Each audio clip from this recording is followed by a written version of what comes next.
Students, good morning. Class fifth Hindi first 19 chapter first lecture. बेटा chapter का नाम है भारत कोकिला। भारत कोकिला के विषय में हम सभी जानते हैं सरोजनी नायडू को महात्मा गांधी ने भारत कोकिला की उपाधि दी थी। चलिए चैप्टर पढ़ते हैं। सरोजनी नायडू के जीवन पे आधारित ये चैप्टर है। तो 13 फरवरी का दिन भारत में महिला दिवस के रूप में मनाया जाता है, क्योंकि इस दिन सरोजनी नायडू का जन्मदिन होता है। महिलाओं के लिए वे प्रेरणा का एक अनुपम स्रोत थी। श्रीमती सरोजनी नायडू का जन्म 13 फरवरी सन 1879 को हुआ था। उनके पिता डॉक्टर अघोरनाथ चट्टोपाध्याय कई विषयों के विद्वान थे और उनकी माता जो थी वो धार्मिक विचारों की महिला थी। बालिका जो सरोजनी नायडू थी उनको बचपन से ही पुस्तकों से बहुत प्रेम था। उन्होंने केवल 12 वर्ष की आयु में हाई स्कूल की परीक्षा पास कर ली थी और बचपन से ही कविता पढ़ने में उनका बहुत मन लगता था। उनकी विशेष रुचि थी। वे गाती भी थी तो बहुत अच्छा गाती थी।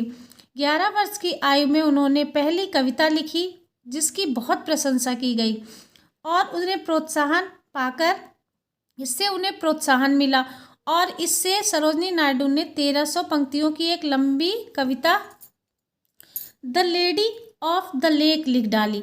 अब एक छोटी सी लड़की ने जब अंग्रेजी में इतनी सुंदर कविता लिखी तो सभी को बहुत आश्चर्य होता है। बेटा हैदराबाद के निजाम ने इनके उस कविता को देखकर प्रसन्न होकर सरोजनी को छात्रवृत्ति देकर इंग्लैंड पढ़ने के लिए भेज दिया। उन्होंने सोचा ये बालिका बहुत तीव्र बुद्धि की है तो इसकी पढ़ाई ना रुके, इसलिए उन्होंने क्या किया बेटा, हैदराबाद के निजाम ने उनको प्रसन्न होकर सरोजनी को छात्रवृत्ति देकर इंग्लैंड भेज दिया पढ़ने के लिए। अब इंग्लैंड में वे पढ़ाई के साथ साथ अंग्रेजी में कविताएं भी लिखती रही और जब वो अपने देश लौटी तो 1898 में गोविंद राजलू नायडू से उनका विवाह हो जाता है। अब बेटा आपका ये लेक्चर यहीं तक। अगला लेक्चर कल पढ़िएगा। आप लोग बुक की रीडिंग लगाएंगे और आपको ये शब्द अर्थ अपनी फेयर नोटबुक जो आपने बनाई है उसमें आपको ये शब्द अर्थ लिखना है और बेटा लिखने के साथ साथ आपको लर्न भी करना है। अगला लेक्चर कल पढ़िएगा। Thank you class.